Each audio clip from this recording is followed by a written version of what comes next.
Shannon, give Rodgers a letter grade for last night. I gave him a big old fat C. That's what I gave him, Skip, because I think... Wait a minute. You're the president. No, you used to be the president of the fan club. You're not anymore, right? I call I'm right down the middle. I call it like I see it. Really? I thought Aaron Rodgers did what I expected him to do against not a very good football team. What does Fox Bet have him at? 5 wins? So this is a team that he should... Detroit. Yeah, this is a team he should have come out and did what he did. Skip, I'm not rewarding a college senior that graduated magna cum laude with winning a 5th grade spelling bee. That's what you should do. So for me, Aaron Rodgers coming out throwing for 4 touchdowns on 22 of 27 for 200 and what, 38, 45 yards, whatever, 55 yards, whatever it was, that's what I expected him to do against a team that's not very good. And so he did what I expected. But I think the thing is, Skip, and I tweeted last night, the reason why the Packers tolerated Aaron Rodgers' bull jive this offseason is that 2 throws. The chimney throw to Devontae Adams on 3rd down, and I think 3 or 4 plays later, he came back to Tunyon. Sorry. We've been calling him Tunyon. It's Tunyon. I heard the enunciation after the game. It's Tunyon. I'm still not sure about that, but I thought it was Tunyon, but what do I know? Steve Levy said Tunyon. Now they all started saying it last night. So I'm going to go with... I think that was a runaway train that went completely off the tracks, but go ahead. Okay. It was throws like that, Skip, and you see this throw right here. This is what we call a chimney throw. He's dropping the ball down the chimney. Call him Santa Claus, because he couldn't get down the chimney himself, so he just dropped the presents down the chimney. And then here it is again. He winds it up, lets it go. That's a perfect. Devontae, that's a handoff. And here's the throw right here against 2-man, right down the bam. So those 2 throws were sensational. But as an overall grade, Skip, I mean, they really... What do you want me to give him, an A for that? No. I think there was an overreaction to the game that he played opening day against the Saints in Jacksonville, and everybody talking about he was done. You see all the controversy that happened offseason. He wasn't ready to play. And then he comes back with a bounce-back performance, and everybody's like, see, I told you Aaron Rodgers was fine. No. I'm standing right here. Aaron Rodgers did exactly what I expected him to do. And sometimes even great players have bad games, like he had game 1. So I'm not going to go. Y'all not finna have me stock market up and down, up and down. Really? Well, does that mean you would extend your flat line into the playoffs and say, I'm not going to get too high or low because he's always low in the playoffs? No, Skip, here's the thing. Now, he goes out and does that against one of these, the Rams, or he does that against one of these top-flight teams. Okay, now I'm going to give him some kudos. I'm going to give him credit. But I'm not giving you credit for something that I expected you to do. And he normally has these bounce-back performances. I think they showed it on the screen. He has a bad performance and the next week, Skip, he throws 4 touchdowns, no interceptions. Has a bad week this week, and the next thing you know, he's playing the Texans, throwing 4 touchdowns with no interceptions. So I think this was expected of Aaron Rodgers, but I'm not about to get too high. I didn't write him off when he played bad opening week, and I'm not saying here's the second coming since he had a bounce-back week. Okay, my turn.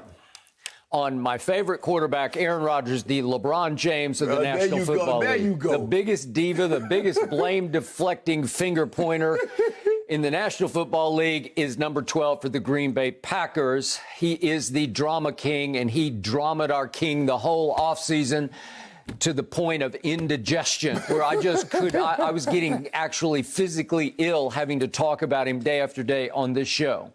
But he is back, and now they are back. And to your point, I do concur with your assessment of the night. I just want to remind everybody that the Detroit Lions, in their opening day game at home against San Francisco, at home, they were down 41-17 with 1:53 left in the game. Just to keep this in some perspective, 41-17 with 1:53. They rallied furiously in that game, but unsuccessfully. And they have now fallen to 0-2. And despite having some young players that look like they could turn into nice little pieces for that team, they lost Jeff Okudah in the opener to a torn Achilles.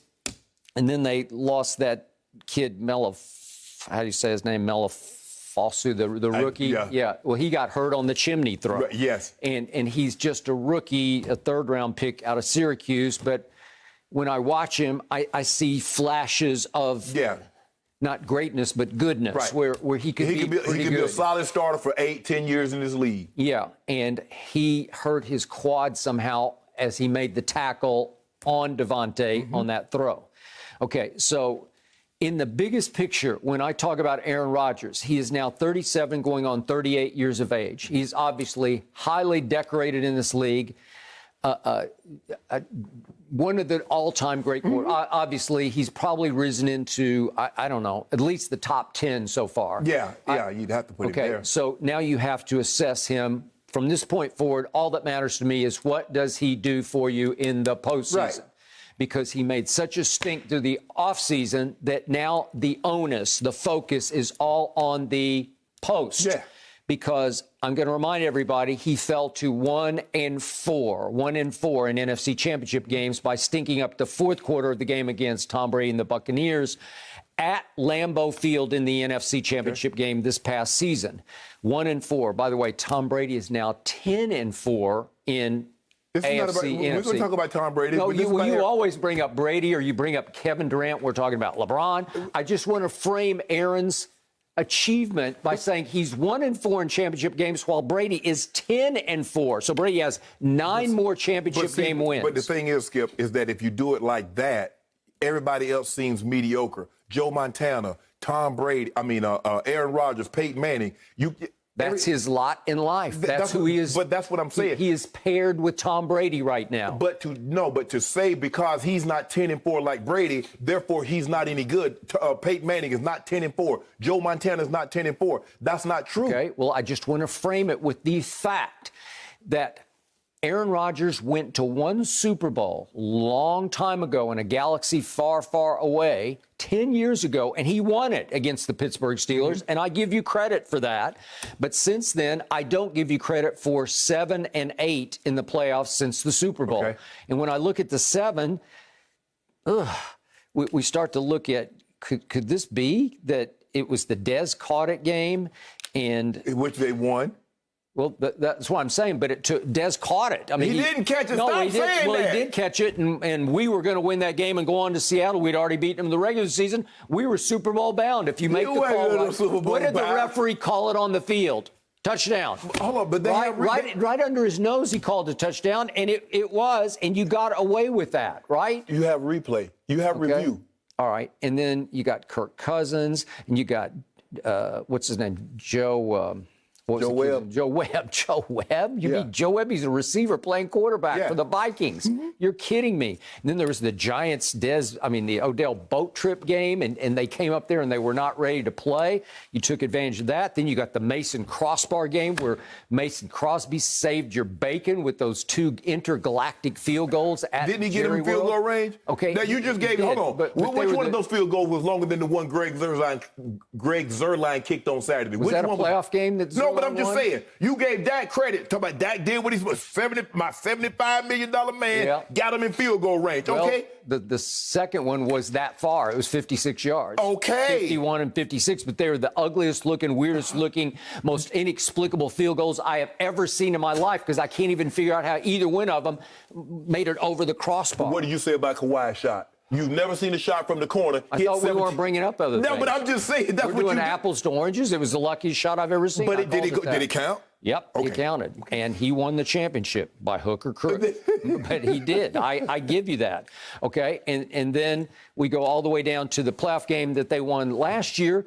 Jared Goff's got a pin in his throwing thumb, and Aaron Donald's got cracked ribs. And I can't give you a lot of credit for that one, right? Skip, injuries are a part of football. Okay, so what about 6 out of 7 games is like, well, let's see. Of the 7 you've won, 6 of 7 are tainted to me. They have asterisks by them. Well, since we're doing tainted, which we'll talk about tainted, which we'll talk about a little late in date and time, dealing with Spygate. Okay. But what about last night? What did you think about his performance last night? I thought it was shaky in the first half, and if we could see one throw that he made to Valdez-Scantling, who wound up catching 0 passes in this game, which is not a good sign. Right. If we could see this throw at the end of the first half, what is that? Like that was just bad. That's like man bad. Got pressure. Did you not see that pressure? I don't see any pressure. Oh, come on, that's Aaron Rodgers, Mr. Off-Platform, Mr. I don't care about my footwork. You can't even come within. What are you doing? He threw it like a yard behind him and 3 feet too low. Oh, my goodness. Well, was that not a poor throw from Aaron? I said it was a poor throw, Skip. All right. He Well, missed him a couple on the deep ball, some deep balls also. In the first half, he was a little shaky because I think they were feeling some pressure because against New Orleans, they got annihilated, and he played the single worst game, I thought, of his whole career. Okay. Of all the games I've ever seen, I've never seen him play worse. Right. And he threw a couple of what I call what the hell interceptions, where you just threw it up for grabs. But I thought, Skip, I thought last night is that the Lions came out, did a great job of putting pressure on the Packers' offense early because Jared Goff was going right down the field, and without Zadarius Smith, they couldn't generate any pressure early. So Goff had all day to pat the ball, and he was finding guys open. I got it. And I had one dear friend text me last night who's a longtime, from the heart Packer fan. Yeah. And he was like, is our new coordinator, Joe Barry, going to be the equivalent of your guy, Mike Nolan, who obviously got fired last year? Joe Barry be going all over the place, and defense would be terrible wherever he goes. And he still gets jobs. I don't understand. How do you get? That's what I texted right back. I said, I don't know how this man keeps getting jobs, right? Yeah. Because he was in Detroit, the coordinator of their defense when they went 0-16. Yes. Well, how is he the coordinator of the Packers now? He's been a lot of places, and you go back and look at it. Google it, please, people at home, if you think we're lying. Yeah. Look at Joe Barry defenses and see where they finished at the end of the year. Yeah. And somehow, guess what? A year or two later, he pops up as another DC. Get it? Well, it's like Mike Nolan. We look back at his record, and we said, look what happened here and here and here. He had the worst and the worst and the worst. And I get it, Skip. If you were going to hire Joe Barry, you'd have came out better keep Mike Pettin. Now, I totally buy that. I co-sign. I get that you're upset that he played that defense right before the half and gave up a touchdown. You can't play that type of defense. Yep. But Mike Pettin's resume is more impeccable than Joe Barry's. Okay. Now, let's frame the second half for Aaron Rodgers because they came out and they lit it up. Yes. But what does he have at his disposal, at his fingertips? He's got the best receiver in pro football. I don't care what anybody says. That guy's the best. I mean, night after night, day after day, I watch him, and he's just sensational. As a route runner, he has a little TO in him. He runs and plays with a good rage to him where he just terrorizes defenses because he knows he's the best, and Aaron just needs to get it in his zip code, and he's just going to snatch it and go with it. And he can run after catch. He's like CD. He is dangerous to me, and his mentality is dangerous to the opposition. And then that little man behind Aaron or to Jones. the side, what have I said to you? For years, I've said the truth is the unsung MVP of the Packers is the other Aaron. I love the other Aaron more than I love the real Aaron because the other Aaron, who I had the pleasure of meeting when we went to the Super Bowl 2 seasons ago down in Miami, he's such a good guy. He's just a good man through and through, and he plays so hard. Right. He is the best dual-purpose back in football, just on pure value, just on You like him better than Kamara and McCaffrey? Yes. Wow. He just does so much for them, and he's so trustable.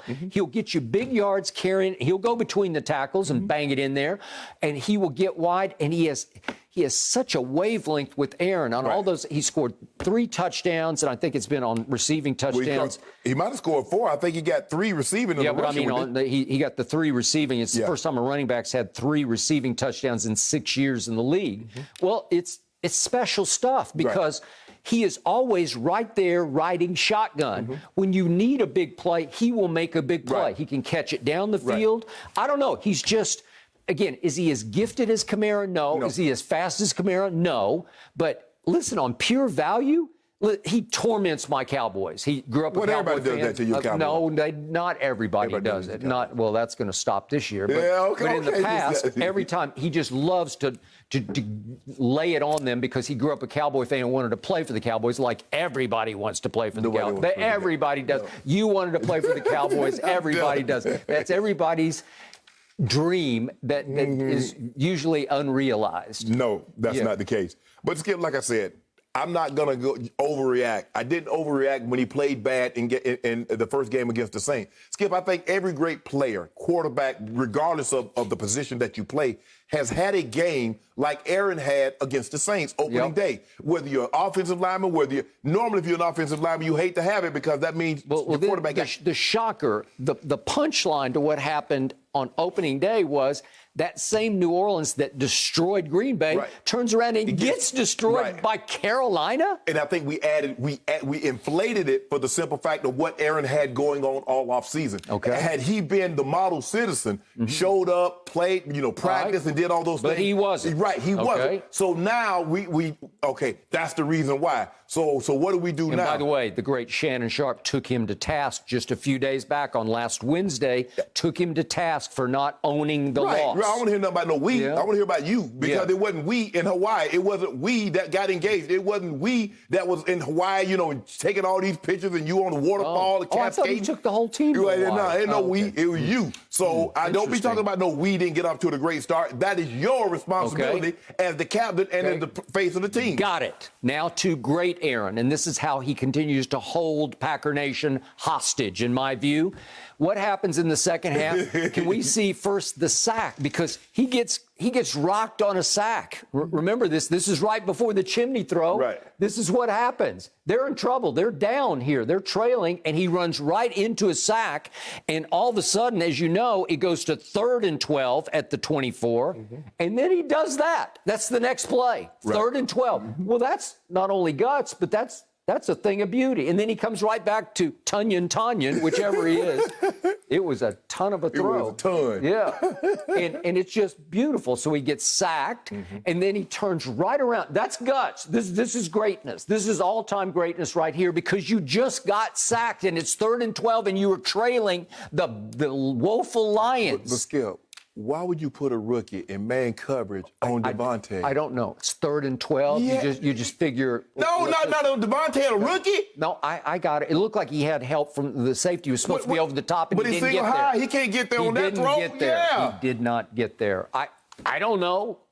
I don't know, but it happened. I think they really liked the kid, and he was close. It was an all-time great throw. It's the best throw I've seen this year so far. But here's the thing, Skip. But that guy can make that throw, Skip. Yep. That's not some just willy-nilly guy. That's not a rookie. That's not a second-year quarterback. He's built his reputation. He's made a name for himself. Yeah. You don't win 3 MVPs without being able to routinely make that throw. Nope, you don't. And all of a sudden, when he hit Tunyon for the touchdown, the floodgates just opened because they're the Lions. Yeah, and because of why? Jared Goff started doing Jared Goff-type things. It's rainy and wet and drizzly, and he fumbled the football. Did you see that 4th down? Yes, I did. He takes the hardest throw. He has a guy sitting. They on the telecast, they broke it down. He's got 2 receivers on the other side. The guy's right in front of him. Like, you are to me. The guy who ran the hook is just throwing his hands up like, I'm standing, I'm wide open. And he takes the harder throw at the bottom. Because he locked in pre-snap on. He made his mind up. I'm throwing this ball to Cephas at the bottom of the street and didn't read the defense because he had a route just right there. And wasn't it Jair Alexander over there? Yes. Well, that's their best corner by far. One of the best in the league. But see, that's what happens, Skip, when you predetermine where you're going with the football before you read the defense, because it's like, well, he could have just run the football. Jared Goff is a quarterback that makes $30+ million a year. It's okay if he reads the defense. Yeah. Well, all I care about is what happened in the 4th quarter on that same field of the NFC Championship game. I can't get it out of my mind. It happened. It's time to move on. Yeah. Time to move on? Yes. I think that history teaches us, and we need to continue to keep it at top of mind. What happened? What? 1st and goal at the 8? Skip, that was so long ago. Was it? Oh, my goodness. It's ancient history? I can't believe you. I'm not sure we... Oh, wait a minute. Wait, we're showing it right now. I didn't know we even had it. Look at this. Look, what's that? That's to Devontae's double covered. Are you kidding? 3 straight bad throws? Well, Matt LaFleur definitely did not ask Aaron, you want to go for it? To Lazard? He just airmailed him, and then what was that? To Devontae, and then you said he should have run here. Yes, I don't think he would have made it, but you want to talk about a forced, desperate, chaotic gag throw? Well, I can tell you this. Matt LaFleur did not ask Aaron, you want to go for it? He did Aaron, not. you He want to said, go for Aaron, it? we're kicking it. Exactly. We're going to make it 31-26 with a field goal. Because John Harbaugh said, Lamar, you want to go for it? Okay, go for it. Yeah. No, he said, hell yeah. So that's the thing, Skip. If he'd asked Aaron would have said, I don't know. You know, Aaron would not have said, Aaron wanted to go. I don't know. Aaron, because, Skip, a field goal, considering your defense, you would ask a lot of your defense to get you that ball back. Well, you made the best point. At least if he runs, he might get it to the 2. Right, yes. And then maybe you got a shot on fourth and goal from the 2 is a lot different than fourth and goal from the 8. Although I believe, given that was Aaron Rodgers and he had an MVP season, he was going to be the MVP. Isn't it amazing how automatic Tom Brady is in the red zone? If you give Tom Brady first and goal at the 8, it's just over. It's going to be over on the first play. He just automatic. I've never seen anything like it before.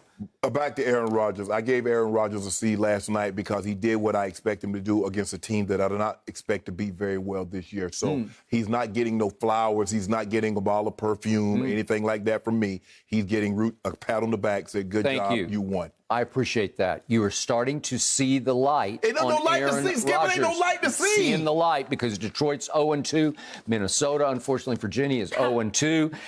And the Bears are 1-1 only because they got to play Cincinnati at home, right? Is it possible that this division has turned into even worse than the NFC least? All I know is Green Bay beat. Yes. All I know is Green Bay would beat the Cowboys. Really? You and I both know that. I don't know that. And Minnesota's going to beat the Cowboys because y'all played them this year, right? I can't wait for that game. Do y'all play them this year? Yes, at Minnesota, where we won last year with Andy Dalton. I think we're okay. You won't win this year. Yeah. We need that game. We have had a rough start, guys. Yes, you so have. bad that we've barely mentioned him on the show, and that is not a good sign. All right. Thank you for watching. You can subscribe here to get the latest from the show, and be sure to check out more of the best clips from Undisputed, or go watch a few other segments from our other shows on FS1.